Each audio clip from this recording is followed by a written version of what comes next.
You're listening to New Retirement Radio, brought to you by the team at Prout Financial Design. Hello, I'm your host, Certified Financial Planner, Dennis Prout.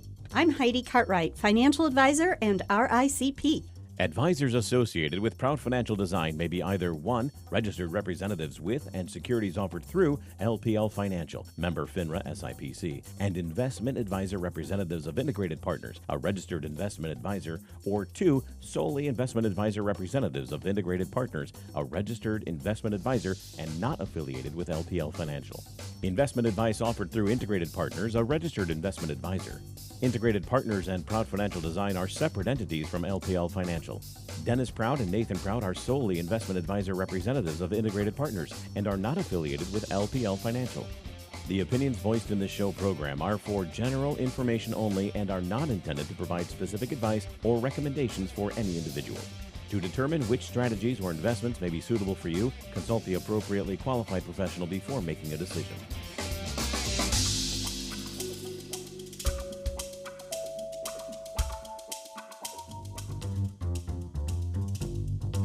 WWWTCM News Talk 580. Welcome aboard to New Retirement Radio with Prout Financial Design, starring Mr. Dennis Prout. Good morning, sir. It is great to be here, Ron. Thank you. On Thursday, January 22, 2026. It's great to be here. If you do have a question of a financial nature that you would like us to discuss, we'd love to do that either via text or call. If you would, Ron, that number. You can call or text one number. Either way, text or call it. 231 area code, 231-947-0023, 947-0023 for questions. Beautiful. Before we get into our material, I think it's really quite interesting. The whole Greenlandish thing, speaking of from a business standpoint, how the market came down in absolute terror on Monday. Was it Monday or Tuesday? I think it was Tuesday. Tuesday, yeah. And then recovered dramatically the next day when he backed off and said, no, just kidding, basically. But it's, I think back to the quote of, maybe it was Warren Buffett, talked about often the headlines are much worse than the reality, and usually all the stuff that we get terror or delirium tremens over, if you will, are overstated and really often don't work out being nearly quite so catastrophic as we might think. The Dow's up 233 today, and I think over 5 days, go back 5 days ago, so there's that, you can see the chart, the precipitous drop here. Yeah, hover over a bit further into 121 there at about 2 p.m. Just keep going there. Yeah, it was down to about 48.5 or so. Yeah. Yeah, now it's down. It's up to 49.3. So simple math, up about 800 points from its low, almost 2%. I think those investors must have a high stress level. They just, it's up, it's down. Yeah. It's down, it's up. Sell, buy. Yeah. Sometimes they're very interested, sometimes, in protecting principal. And it can cause a certain amount of fear given the changes that are going on worldwide. It is amazing to think about and watch. We can't overstate this. It's really incredible to watch. The price action, everything from Bitcoin to gold to silver to the stock markets. It's we're in uncharted territory. Now, speaking of uncharted, I just thought this was absolutely fascinating here. I was kind of curious. The national weather, not about the current weather, but just what's gone on here already this year. The total snowfall amounts? Snowfall totals up from last, or up above average? Yes. What's interesting is Sault Ste. Marie is now over their total, their normal for the entire season. They're over that already. They're at 122 inches. Their average normal is 120. Wow. Traverse City, our normal to date, now using a different number, is at about 52 inches. We're at 75 inches right now. 75. Now, our normal for the year is about 100 inches. We're at 75. Already. So we're 75% of normal right now for the whole year. So if you've been wondering, why am I shoveling so much? There's why. Which means we're 75% through it, right? That's what you're saying? Yeah. I wish. Here comes February. Yeah, that's the end of it. Maybe not so much. Maybe not. But it's interesting. And then we're at about 24% or so, just for those who really like stats. 24% of the Great Lakes are iced. Really? Yep, 24% or so. Yeah, the bay used to freeze over every year, West Bay. It did. You grew up here, right? Well, I've been up here. I moved here in the early 2004. But it's been a few years now since it's iced over, It has. I always think it's warmer if it doesn't freeze over. Once it freezes over, it just, I don't know. Oh, yeah. Seems colder. Yes, there's a reason.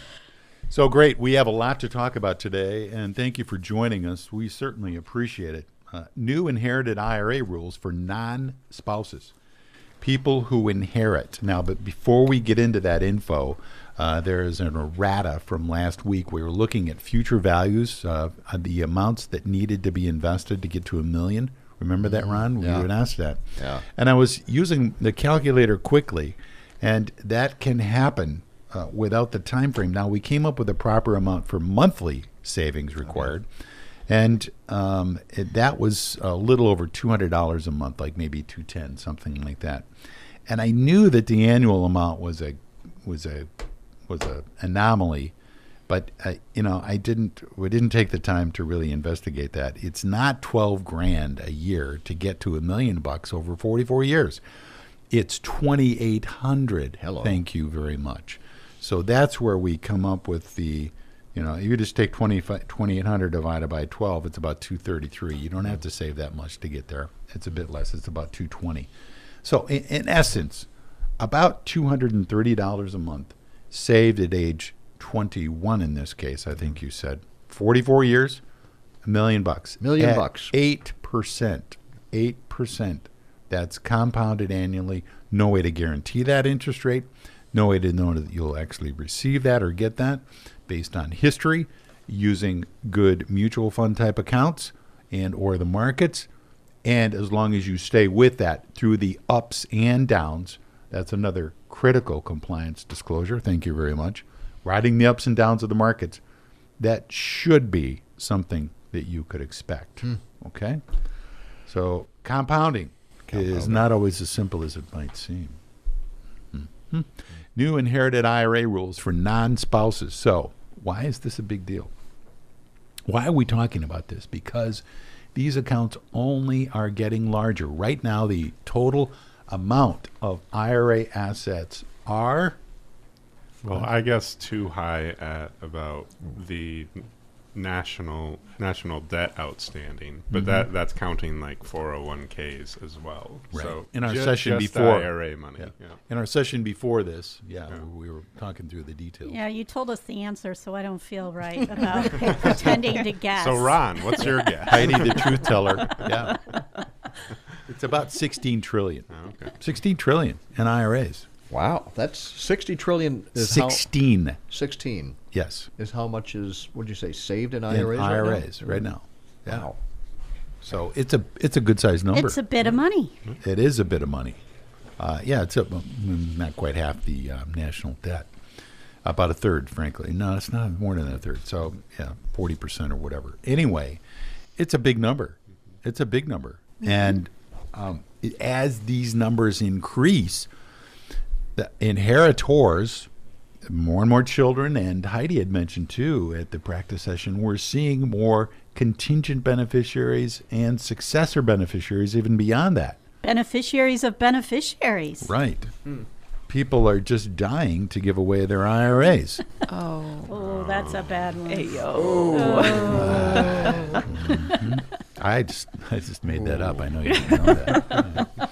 Non-spouse beneficiaries who are required to withdraw each year must begin distributions no later than December 31st of the year following the passing of the original IRA owner.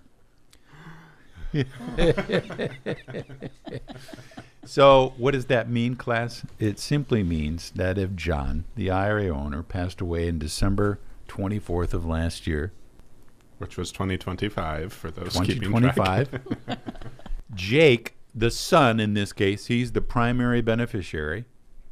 Mother has already passed away. Jake inherits it. When must he start taking distributions? Heidi.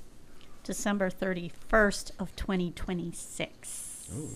Does he have to? Assuming John was already taking distributions or not? Correct. Assuming that the father was already over age 73. Daddy, he's 75, let's say. You know, I loved him so much. But if that's the case, then Jake, in this case, still, Jake is the son. I'm keeping track of the name. I know you're all I've impressed. lost the names. So he's got to take at least as much as Daddy was taking. Now, let's say Dad was taking, we'll just use an easy percentage, 4%. 4% about is what John would have had to been taking at that age. Jake will have to take the same amount. But let's say John was only 70. He wasn't yet taking his RMD. Does Jake have to take his RMD? No. Year? Correct. Ding, ding. You win. No. Yes. So Jake doesn't have to take it. But when does he have to empty the Within account? 10 years. Thank you. So, Wow. Good yes. job. within That's 10 years, great, he's got to Ron. empty it. You've got them all right. Now, that could present opportunities for Jake. You know, what if his income is higher right now? He says, oh my gosh, I don't need more income. And he doesn't have to take it if his father was not already taken. Or he can just take the required minimum. If the IRA is $1 million, it means he's got to take, about $40,000 at least if his father was already taking distribution. Should he take a distribution? Indeed, he might well want to. And we should say that you can always take a distribution. We're talking about what you're required to take, but you can always take more, or you can always take money out of a beneficiary IRA. You may have to pay tax if it's traditional and no tax if it's Roth, but there's no penalty for being under 59 and a half. Especially Yes, I if see that you're- hand over there. Hand up. What if he had to take that 40,000 because his dad was in this example, and he didn't need it? Could he do a qualified charitable distribution? Ooh, good question, Ron. Ron, It's like you're a radical. plant or something. Look man. at you go. Well, could he? Could he? Could he? How old is Jake? I don't remember. I think 70. Jake is like 50-something, isn't he? Because his dad was 70. he's probably 55. He's a 50-something. Then I would say no. Yes, correct. Now, what if Jake is 70 and a half? Then I would say yes. Now, let's say he's 70 and a half as of February of this year. When would he have to take, or when could he do a qualified charitable distribution? He'd have to wait till February of this year. Yes, whatever his birth date is. It's amazing. After the age of 70 and a half, Jake could take, let's say again, going back, it's 40 grand that he's got to take. He could use it as a charitable distribution and give that as a charitable distribution. Now, let's say Elsa, the wife, was still alive. John's wife, Elsa. She's the primary beneficiary now. Just introduced it to make it more confusing. But let's say Jake isn't the primary beneficiary. Elsa is.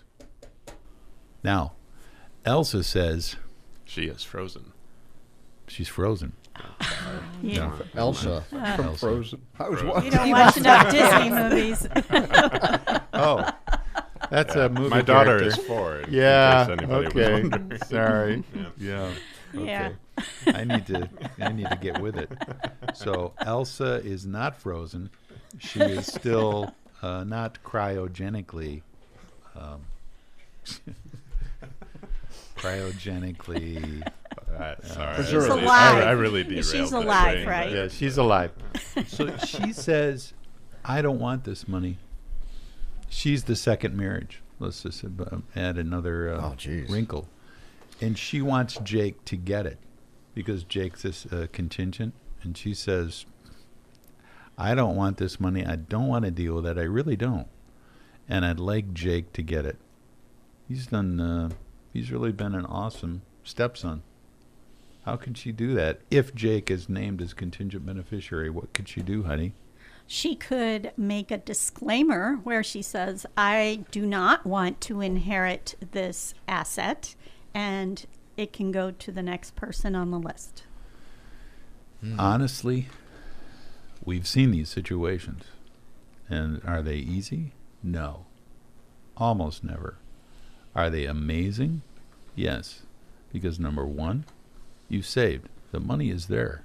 Number two, you've been thoughtful enough or, had the advice enough to say, I need to name primary and contingent or second beneficiaries to give my heirs the flexibility to do something different. I mean, what if, in this case, John and Elsa both died in a car accident? He wants Jake to get it, and so does she in this case. He's the contingent beneficiary, he gets it. But what if one is left? She could actually file what's called a qualified disclaimer and disclaim a portion of it if she wanted to, or all of it. Now, do not do any of this, caution, without the advice of good legal counsel and a good financial advisor who knows what this means and what it is. Get great advice here, because you can do great things, amazing things, because the money is there and you've named the beneficiaries and you've got the flexibility. And why wouldn't you? It can present great opportunities done properly. Great opportunities. Well, what if the contingent beneficiary is a charity? Charity. Mm-hmm. And you want that account to go to charity, not yourself in this case. That particular IRA, if you've got several, that was named as contingent for that very purpose, to the charity. She, in this case, Elsa, can say, I'm going to disclaim that and allow 100% of that to go to charity because I knew that's what John wanted to do, and I'm okay with it. And I would say that's one reason why we encourage people to think about adding contingents to their beneficiary list, because if you have that contingent, you have these opportunities. But if you don't, then that opportunity may not present itself. What's that song, Ron? I can see for miles and miles and miles. I can see for miles. Yeah. No, it's the Who. Yeah. That is the song. Ask me who does it. Who's on first there, Dennis? So that's what it's making me think of. I mean, you can look beyond the ordinary and go into extraordinary, allowing your children and or heirs to be thoughtful and do things that, many IRA owners are stunned by the balances that they have in those accounts. So given that reality and the complexity, maybe it's not so complex. Maybe your situation is relatively simple, but what you can do to be perhaps more thoughtful and intentional, it's incredible. It's not just charity. Maybe it's someone that you've always loved and appreciated, just a friend of the family. You want to name them as contingent? Your spouse can say, I want that portion to go to him or her. They could always use the help. They're in the process of going to school right now. I'd love to help them. Bam, just like that. And they're responsible. There are some contingents that go along with that. And if that's the case, that could mean if you don't trust, that's where the trust comes in. That's one of the primary ways or means at which you would say possibly a trust could help out in an IRA contingent or primary place, where you don't trust, but you want those things to happen, where you could say, these amounts are going to go for education only. And you can be that strict with the parameters of the trust and do things, again, leveraging what you've got and realizing what you've had. Many of our clients, the attitude is this: I appreciate what I've done, but I don't want to hold too closely to it because it took them that long to get there. And in many cases, they're surprised at what it's grown to. So they want to hold loosely because they want to have a right attitude. That's just the general attitude. I see it with those. It's laudable.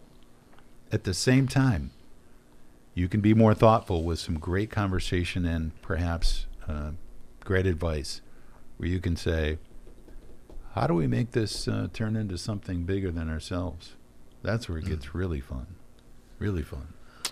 Do you want to take a few questions? Yeah. Let's do And that. one note here on this, what is this, Thursday, the 22nd of January, there is an accident reported at 14th and Division in Traverse City, one on 3 Mile, too, near the runway at Cherry Capital there. Those are busy intersections. Heads Please up. be careful out there. All right, to Dennis and the gang, when you make the call to your broker to take money from your IRA, is the transaction price done at the end of the day of trading or right after I make the call? Timing the ups and downs can be crazy. Well, if you're requesting a specific time, you want to make certain that you do that. There's some issues that go along with that. If you're simply taking a distribution, and an asset has to be liquidated, then you need to request that. Many times the assets that we're liquidating to satisfy those transactions are not related directly to the stock market. They might be T-bill type accounts or that sort of thing. But if it does include an asset that you have conversed with your advisor about and you want it done by the end of the day, be clear about that. Often the rules state that it has to be done by the end of the day and or in a timely manner. But given the craziness of the markets, make certain that you're clear with your advisor about that. And that Can you act that quickly? It depends on what it is, though, too. Yeah. That's so correct. if it's a What type mutual of asset? fund versus like a stock, so a mutual fund will be the end of the day. Yes, good point. Even if you want it right at that point. Yeah. An ETF could be right at that point Yep. because that trades as a stock, an exchange-traded fund. You see how complicated it gets? If it's an individual stock, Newmont Mining, Procter & Gamble, whatever that is, you want a specific price. It's trading at, I don't know, let's just say 160. You want at least 160? Or tell your advisor and or talk with your advisor about that. 160 or better for the day or good till canceled.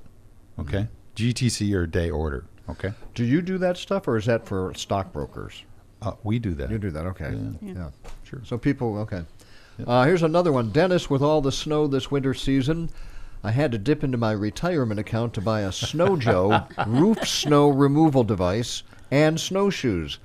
I'll try to cover the cost by winning one of the big Northern Michigan trivia pots. Okay. I love it. Honestly, I was looking at the snow on our roof, and, they're a bit dangerous, but we've got one of those old aluminum snow rakes where you just pull it down from the roof. I am so glad I got one of those dudes. But, yes, please be careful out there. I thought we had a note in here about Nathan. I don't know what happened to it. Let's see. I can see for miles by the Who and then who's buried in Grant's tomb.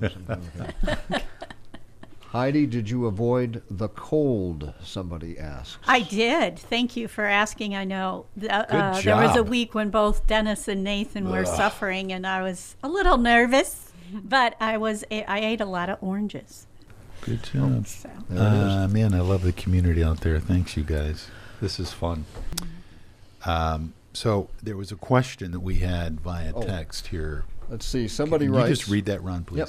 I am a couple of weeks from being 63 and not working. I have a little over $500 a month from an inheritance coming in that I would like to make huge.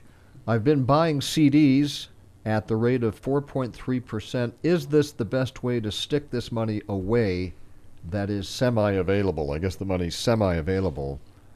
They're saying maybe they want. But anyway, 4.3% CDs. Yeah. Question and an answer right off the cuff, if you will. First of all, how much do you need readily available? How much do you need? Usually 6 to 12 months of basic expenses, if you can have liquid. Once you've gotten beyond that point, then you can do a lot better. If you continue to invest through the cycle and you have the right risk tolerance, you tend to be maybe even moderate, conservative to greater. You're getting good advice. But dollar cost averaging is a key way to change that. Now, to change the regular status quo of a 4.3% interest rate. I remember being surprised reading Benjamin Graham's book, The Intelligent Investor, Warren Buffett's favorite, if you will, and he keyed in on dollar cost averaging. I don't know when he wrote that book, in the 30s, 40s, whenever. He keyed in as that being one of the best strategies to save for the long term. And he was unequivocal about it.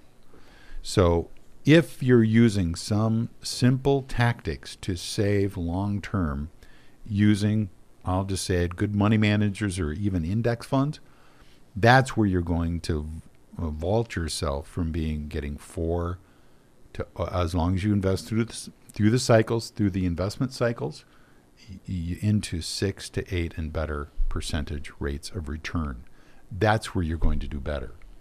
And that's, the difference in accumulations can be incredible once that's able to really accumulate. We talked about the investment made, as Ron, we were talking at the break, the net investment at $2,800 or so per year over a 44-year period was about $125,000, somewhere in there.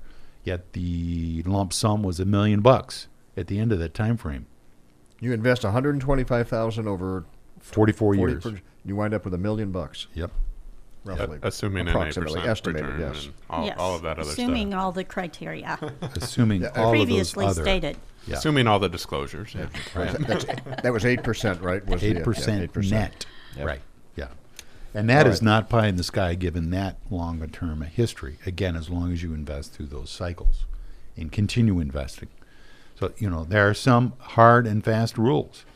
You follow those rules over time, and you cannot guarantee success, but you can definitely move the averages much more to your side. I've seen it again and again and again. And it's interesting, 44 years, how long have I been doing this? A little over 40 years right now. Yeah. So I can attest to it. Heidi, concentrated stock positions. Yes. This is a paper that we received from our RIA, Integrated Financial Partners, and they send these to us periodically about different subject matter. And I just thought this one was pretty interesting, and I thought I would share it with everyone. So first of all, we start out, what is a concentrated stock position? It is when a significant portion of your wealth is tied to a single stock or asset. And it raises a lot of questions and concerns. But Dennis, what would you say the amount is to reach a concentrated stock position? About how much of your portfolio? Speaking of cheating, I had already said it in our practice, but I was right. It was nice to be right, once in a while. He was Anything right. over generally 10%. Correct. And from the different publications out there, I saw numbers from 10 to 30%, depending on who was the source of the article. So the reason that we like to talk about this, or we bring this up, is because there is some risk associated with having a concentrated stock position. You are depending on that certain entity, that company, or that piece of property, or whatever it is, to do well. It's going to make a dent in your portfolio if something goes the wrong way. So that's why we're concerned. And so then you ask yourself a couple of questions. Well, what should I do? And you also maybe should ask, what outcome do I want? And what trade-offs am I willing to expect? And the answer is, of course, there's no right solution, because you have to look at your own situation. You want to look at your tax exposure. You want to look at how comfortable you are with risk, liquidity needs, what's your charitable intent, what are some of your long-term goals. And those are the filters that you want to put some of your questions through to find the answer. I love what Warren Buffett said about this. You can put all your eggs in one basket. Just watch that basket very carefully. Make certain you have the experience, the knowledge, and the foresight to really, if you're going to make a bet like that, be careful. Be careful. Why would careful some out people there. put 10 to 30% of their portfolio in one stock? And are there certain stocks that would be they would do that with? So good question, Ron. Thank you, because that is a perfect segue into, I was going to ask Nathan and Dennis, how can you get yourself in this situation? Well, you may not have really had this plan to start with, but thinking of some recent examples, let's say you put a smaller lump sum amount in NVIDIA. Yeah. And over the past few years, that has just been like, boom, hey, that's now 30% of my portfolio. That could be, and pick your, it doesn't have to be NVIDIA, it could be Bitcoin, it could be, Right. It Could could be be any Google. stock that. Right. Could be Google. It could be Yeah. a mining company. Yeah. Yeah. So, Dennis, do you have another idea of how you could end up in this situation with a concentrated stock position? we have a concentrated stock position. It's worth $59, and I'm just, I'm teasing. But Google is one, and we also have another one. Oh, what is the name of that? I'm not going to name it. I shouldn't because of disclosure. But it's what we've done personally. But we've had great advice to do that, and we don't recommend clients do that. We do have some clients that have inherited assets that they've been amazed at these companies. We review them for them, and we're constantly talking to them about, do you want to gift some of this? How do you extricate yourself from this, given the relatively large position it is? But some of these companies can be on a tear. Google, in essence, has 6 to 7 different major businesses. They're an extremely diversified company, but you've got to have great advice before you do something like that. Yeah. Right. And I could just add, as another way that you could find yourself in this position with a concentrated stock position, is you maybe you worked for the company, and maybe as part of the retirement plan there, you receive company stock. So here you are with your IRA or your investment account, and you have a majority of it in one asset. And so there's a couple of different things you can do when you're in this situation. And the first one's pretty easy. It's you can sell. This is something you want to look at when liquidity, diversification, or simplification is your priority. And some common approaches is you can just sell everything in 1 year and just bite the bullet and say, hey, I'm just going to sell everything. Or maybe you want to put in a systematic, like I'm going to sell so much each year until I get to my desired weight in the portfolio. So, hang on a second. Now, Ron's looking at Google. Could you just hover over the April-May area? I'm so easily distracted. Now, Google is at about 155 or so in that time frame.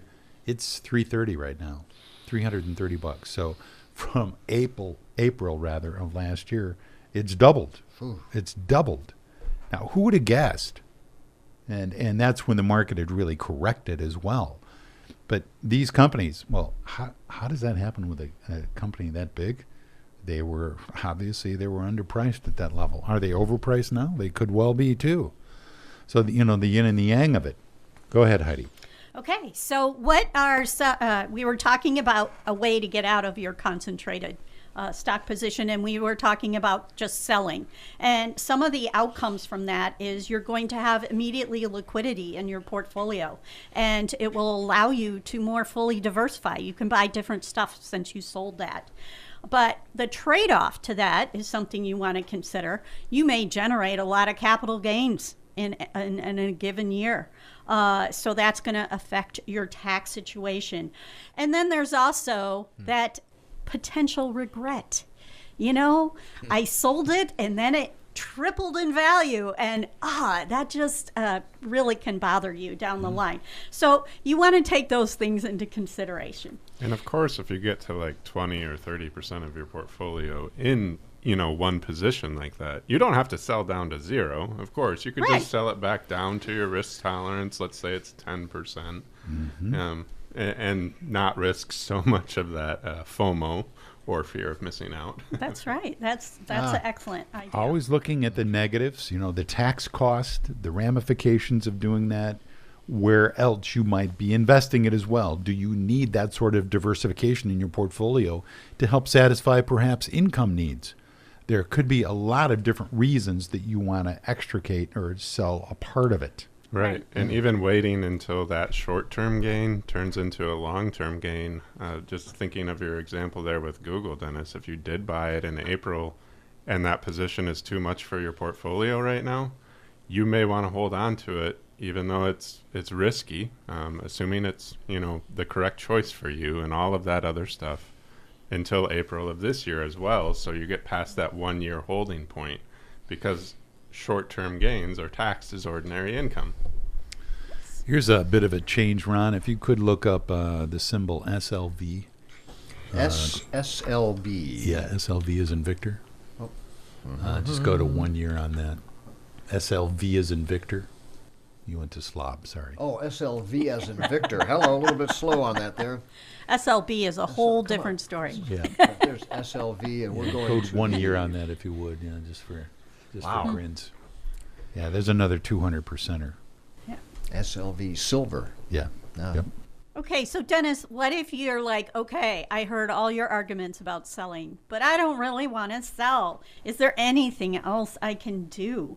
Well, you can reduce risk without selling, and maybe the taxes are an issue for you as well, and this might be an alternative strategy. You can hedge, and what we mean by hedging is you can invest in options or futures or derivatives. These are all names for calls and puts that you can buy on a certain position. And these are instruments that allow you to buy or sell that asset at a certain price. And they are very complex types of securities. So I don't want to get too much into the weeds at this point, but just let you know there are these kinds of instruments. And if you're interested in this, I would talk to a financial advisor, someone who's a professional who can help you go through the weeds on this. The primary outcomes. We have a white paper on this for those who have these potentially situations that we'd be happy to have you pick up or we can send to you. Just call our office at 231-947-3992. This is an excellent white paper we're referencing from Integrated. It's really, I think you'll find it helpful information. Yes. So there's one guy that just wrote, I'll just go along. My father bought into Lilly at $35 years ago. Now it's 40% of his IRA. So there's somebody loaded up at 40% there. Yeah. Yeah, Isn't that's a that real interesting? world situation there where he might want to start looking at how can I relieve that pressure on my portfolio or reduce that risk. Yes, and if you've had these significant gains in your Roth IRA, I mean, first of all, congratulations, or even your regular IRA, you don't have to worry about capital gains upon liquidating that position unless you take the money from it directly too. But that would just be taxed as ordinary income. You know what's really interesting too is he could actually take, if he wanted to maintain his Lilly position, and given again good advice, he could actually convert parts of that Lilly stock into a Roth IRA from his regular IRA, from his traditional IRA. Now, isn't that not radical? Yeah. See, because the activity of having saved, it gives you so many options.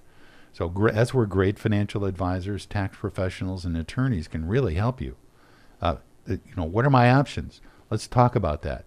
Here's what I'd really like to accomplish. What's the end result I'd like to achieve? Mm-hmm. Well, I want to pass this on to my children, whatever that is. That's and you want huge. it to fit your needs and wants. And again, we go back to those initial questions that you ask yourself. Sure. The final one I was going to talk about is gifting or charitable. There's a lot of options there as well. So just ask the question if you find yourself in that situation. Yeah, the charitable options are voluminous. They really are. They're huge in terms of what you might do, drawing income, gifting it, tax-free, getting significant deductions in some cases, soup to nuts with some limitations, absolutely, in regards to gifting stock. I'll just go one with this. Let's see. Question. Someone said, having a steady and stable wealth, how do you let go or enjoy it? It's a practice. Wow. it's practiced, sometimes it's, that's a great question. It's almost forced to say, I'm going to make myself draw a certain amount of income. Nathan, you wanted to handle an answer here. Go for it. We've got, let's see, a question that says, does Prout Financial provide tax advice as well? Depends on the situation and what it is we're looking at. It really depends.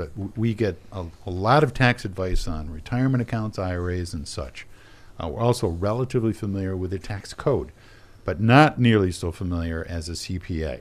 Right. So it depends on what we're looking at and what your question is. Happy to handle that offline if you would like. I always think of us as strategy. Tax strategy is what, and then actual tax advices. Yeah. When you drill down, not us. Yeah. And then if you could go back to that other question we had. Oh, that was having a said, steady, and stable wealth. How do you let go or enjoy it? And that's a really hard shift for people every time. They've been pushing this rock up that hill. They've been saving. They've been putting this money away for so long now. Well, for many. Yes. Yeah. But making that shift to, hey, I'm retired and I need withdrawals, it's a lot easier to pair that with your financial plan. And that's when you start planning intentionally of what you want to do. And how much those things cost, whether it be travel, basic living expenses, even projected health expenses over the next several years, because retirement is 30-plus year gig for a lot of people. Mm-hmm. And seeing those goals, it's like, all right, let's just talk about funding those goals in the most efficient way to do that. Because, you'll need money, every month for your basic living expenses. But what do you want to do in retirement? And that really helps people shift their thinking about retirement of like, I want to do that. And it costs this amount, but hey, that's still a responsible rate of withdrawal for my portfolio, given what I've saved and what I want to do. And that's where the power of the financial plan can really come into play for you as well. If that money is coming in monthly, automatically, most often, for most retirees, there was a great article in the Wall Street Journal about this, and that's why I really wanted to key on this. If it's coming in every month, and literally it's coming into your checking account, then most often, the retiree will go ahead and use it because they know it's a part of the financial plan, but it's also coming in every month. It's consistent. It's income. It's there. Mm-hmm. So whether it's Social Security or whether it's coming out of your portfolio, whatever it is, combining that with a consistency is key. Mm-hmm. Yes.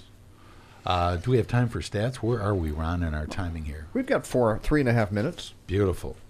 Okay. Beth Shire. Yeah, I'll share one, and then I really wanted to hit on our education program. So Alphabet was the big winner out of the Magnificent Seven with an over 65% share price return in 2025.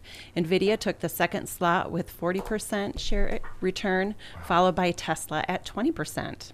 Wow. Yeah, we were just talking about those returns, right. which is so we were incredible. Yes, indeed. 65% for Alphabet. Yeah. 1 year. Yep. I know. Goog. And it was rained on in terms of any potential rate of return that it might have.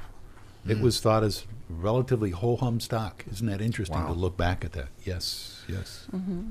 So, and then also I wanted to share that coming into tax season, February 5th, we are going to have John Sluice from Intrust join us on the show for a little bit just to give some pre-season tax planning advice there. So that'll be good. Again, that is February 5th. Save your questions. Write them down and have them ready. Yeah. All right.